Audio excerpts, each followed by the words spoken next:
Olá, investidor e investidora, estamos aqui novamente em mais um quadro Blocks Opinião, contando com a presença do nosso Chief Investment Officer, que já dispensa apresentações, já conheceram ele na semana passada por aqui. E hoje, teremos aí duas pautas, uma que foi tomada aí pelos assuntos no mercado, a questão dos precatórios e do suposto calote, e a outra escolhida por vocês, a questão da ciência dos dados, que o Léo aqui afunilou o escopo, e vai ser então o nosso tema aqui, o Big Data nos investimentos. Bom, então começando aqui pelos precatórios, Os precatórios, para quem não conhece, eles são títulos de dívidas oriundos de decisões judiciais transitadas em julgado, tá? Ou seja, são decisões das quais não há para quem recorrer, nem para o Papa, não se pode recorrer dessas decisões. E por serem efetivamente ordens de pagamento, e serem aí obrigatórias em termos da sua inclusão na lei orçamentária anual, os grandes players e os fundos institucionais sempre visaram muito esse ativo por essa questão de que é possível aí cravar com boa previsibilidade, principalmente os precatórios federais, fazendo uma análise da fila de pagamento e dessas outras questões, quando que esses ativos seriam efetivamente pagos. Então, por essas e outras questões, a gente vê muitos fundos de investimento em direitos creditórios aí restritos a grandes fortunas, aos investidores profissionais, já investindo em precatórios há muitos anos. Nessa linha, então, Léo, conta um pouco para a gente por que, que adquirir precatórios pode ser algo extremamente rentável, explicando também um pouco mais sobre o conceito de deságio, e por que é interessante adquirir esses créditos com uma boa taxa de desconto. Legal, Sofia. O precatório é um título de dívida, de um ente governamental. Então, no caso aí, a gente está falando do precatório federal. Então, ele seria um equivalente a comprar um título de dívida do governo federal. A diferença é que você tem hoje dívida mobiliária e dívida de processos judiciais, que são os precatórios. Então, antes dessa polêmica toda, você tinha o mecanismo de que o precatório entrava na LOAS e ele seria pago no ano seguinte. Você não sabia exatamente em que mês, não sabe ainda, é uma decisão do executivo. Mas você tinha a certeza de que ele ia ser pago dentro daquele mês. Então, é como se você estivesse comprando um título de dívida no Tesouro Direto, só que via precatório. E o deságio é exatamente aquela taxa de juros que você ia receber. E, obviamente, quando você sabe que vai ser pago no ano seguinte ou daqui a 2 anos, você calcula essa taxa de juros considerando um mês específico ali para sua projeção de quando vai ser pago. Então, você pode fazer um cenário melhor ou pior, mas você tem uma certa previsibilidade. A grande questão aí agora é quando você não saber quando vai ser pago, e aí fica difícil de você calcular qual é o deságio, Não quer dizer que você vai perder dinheiro entrando no precatório, o governo não vai te pagar, não é essa a discussão, e mesmo quando ele faz essa proposta, quando eles fizeram essa proposta, você, ainda assim, pela Constituição, você tem uma correção desse papel. Então, geralmente, aí depois de entrar na LOAS, você tem a correção pela própria Selic, sobre 100% do papel. Então, quando você compra de deságio, você vai ter a Selic sobre esse deságio. Então, você vai ter uma correção maior do que a Selic. Continua sendo um bom investimento, de novo, que a gente fala bastante aqui, para quem aguenta o risco de liquidez, Então, é aquele dinheiro que pode esperar, que você não vai precisar amanhã, continua sendo um bom investimento. Obviamente que quem estava planejando esse dinheiro receber amanhã, ou seja, o ano que vem, vai ficar frustrado. O projeto deve impactar pouco os precatórios, A gente está falando lá de 66 milhões de reais, é o projeto, sempre pode mudar tanto para cima quanto para baixo. Aqueles precatórios menores vão ser pagos normalmente.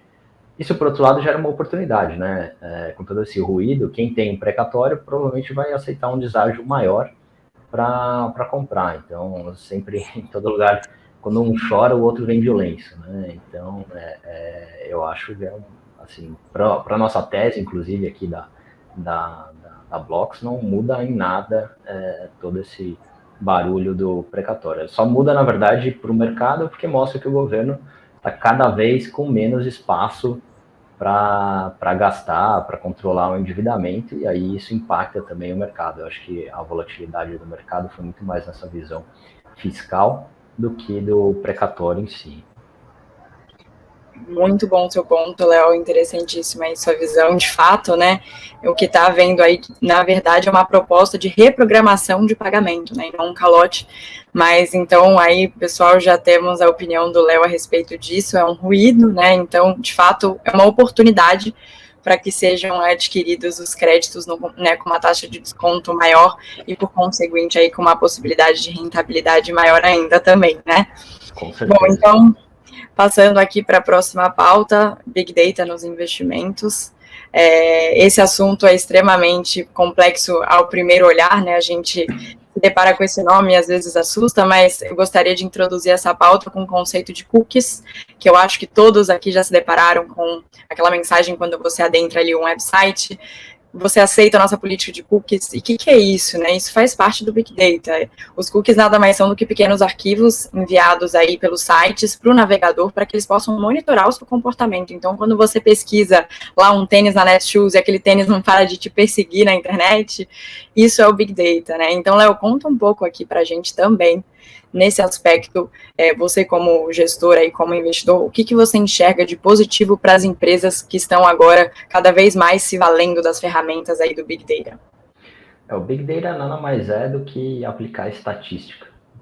A diferença é que você agora tem dados. Então, a gente, com a evolução tecnológica, você conseguiu ter uma capacidade de armazenamento de dados, né? Eu sou mais velho, então eu peguei aquele disquetezinho que cabia 1 mega dentro do disquete. Hoje a gente tem um chip que entra, um SIM card que entra no celular que vai pegar 128 GB, ou às vezes 256 GB. Então, você percebe a capacidade de armazenamento de dados que a gente teve, e isso abriu uma oportunidade imensa para usar toda aquela tecnologia de estatística que os estatísticos, matemáticos, físicos aprendem na faculdade, aplicado à computação. E com isso a gente vai trabalhar comportamentos e melhorar a nossa previsibilidade e desenvolver ferramentas que vão prever o que você quer fazer, né? Então, quando você fala dos cookies, além de travar lá os anúncios, o Google, através do Chrome, ou o Microsoft no Edge, e por isso que tem essa briga dos navegadores, eles vão capturando que tipo de página você entra, que tipo de artigo você lê, e vai criando um perfil, e nesse perfil ele tenta achar o que você é mais suscetível a informações, a publicidade, a marketing e vendas. Então, para todo mundo que vende um produto de consumo, e até para empresas, usar o Big Data dessa maneira para publicidade é o mais comum. Mas o Big Data está mudando vários setores, né? Então, para falar um exemplo clássico de mercado de capitais, no mercado de commodities de petróleo, com a capacidade de armazenamento de dados e processamento computacional, os traders de petróleo, esse é um exemplo clássico, começaram a mapear por satélite a rota dos navios petroleiros no mundo. Então, os pioneiros conseguiram ter uma previsão melhor, mais acurada de como está a produção e a demanda do petróleo no mundo, e com isso tradar o petróleo. Com os dados que a gente gera aí todos os dias nos tradings de bolsa de papel, a gente já tem fundos quantitativos que vão operar baseados nesses dados, que nada mais são do que oferta e demanda. E aí você começa a extrapolar para inteligência artificial, machine learning, tudo baseado no Big Data, tudo baseado em grandes quantidades de dados que vão conseguir oferir melhores os modelos estatísticos. E quem pensa que só empresas de tecnologia pode trabalhar com isso, recentemente a Hering fez toda uma mudança radical nas suas lojas e na sua logística, baseado em dados que eles mesmos geraram. Então, não é nem dados alternativos, são dados de vendas deles que eles conseguiram compilar, tabular, e agora eles sabem, tem uma previsão muito maior de vendas por loja de produtos, de estoque, o que eles têm que fazer, o que eles têm que colocar. Então, não tem nada mais antigo do que vender roupa. E mesmo assim, né, uma indústria, e eu não estou falando nem de online, eu estou falando de loja física, usando Big Data para se alavancar. ciência de dados veio para ficar, não só para empresas de tecnologia, todas as empresas vão ter que usar, e a gente, como analista de mercado, de ações, de investimentos, tem que colocar isso no radar, como que as empresas estão endereçando o Big Data, o Machine Learning, a aplicação de inteligência artificial. É algo que demanda muito CAPEX, muito gasto, é pesado, e terceirização, você está começando a ver algumas empresas para fazer isso. É super interessante, quem tem interesse deve estudar bastante isso, é um tema complexo, porque é um tema novo, mas que não tem saída mesmo, né? Big Data é o começo da entrada do século XXI, da revolução industrial do século XXI, vai ser isso, e com a chegada do 5G, então, que vai conseguir não só auxiliar no armazenamento desses dados, mas principalmente na velocidade que esses dados vão chegar e vão ser capturados. Isso tem uma outra revolução aí pela frente, sem dúvida. Interessante, bem bacana. Então, conseguimos perceber aí que o Big Data ajuda não somente as empresas, né, a tomar decisões mais assertivas e melhorar ali a eficiência de toda a sua operação, mas também os investidores, né? O Léo mencionou aí que já existe, então, um mapeamento para conseguirem tradar, né, petróleo com base na colheita de Big Data. Interessante. Inclusive, tem uns gestores americanos que soltaram um paper uma vez de um fundo que eles começaram a operar a Ásia através de robô, e o robozinho ficava lendo os fóruns. Do mesmo jeito que a gente tem aqui fóruns de investidores, o mercado da China é muito movimentado por pessoas físicas, e eles começaram a mapear o sentimento dos investidores nesses fóruns, para saber quais são as ações que iam cair ou subir, dado o sentimento dos investidores pessoa física. Então, para você ter uma ideia de também outro exemplo de como Big Data impacta o mercado financeiro. E quando a gente fala de fundo quantitativo, não é exatamente um fundo de análise técnica, é um fundo que lê dados, muitos dados, e cria modelos para operar esses dados como se fosse um analista, mas é um robô. Programa de computação. Bacana.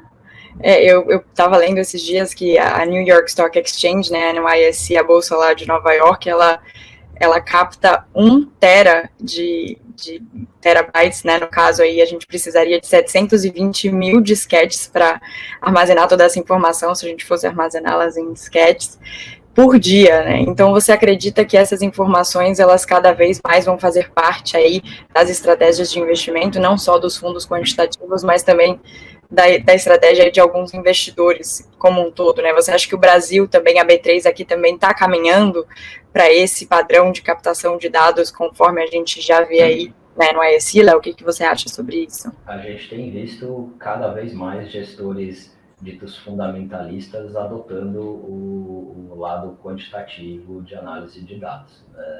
É um caminho sem volta, não tem... Hoje a gente fala de fundo quantitativo, daqui a 10 anos a gente não vai falar mais de fundo quantitativo, porque quem não for quantitativo vai estar para trás, assim, vai ser a exceção da exceção, vai ser muito difícil competir com quem tem a capacidade de computação. Interessante. É uma perda de vantagem competitiva, né? Então, no longo prazo, essa denominação vai deixar de existir. Exato. É isso que eu quero, essa é a minha opinião. Daqui a 10 anos, não... E assim, a gente já vê robôs que você pode alugar esses robôs, né? E eles treinam para você. Então, isso vai virar cada vez mais comum. Muito interessante. Pessoal, chegamos ao fim aqui de mais um Bloco Sua Opinião com o Léo Pinto. Abordamos, então, o assunto polêmico da semana com relação aos precatórios. Falamos bastante também de ciência dos dados, de Big Data. O Léo nos providenciou aí com vários insights e uma explanação muito interessante sobre o tema.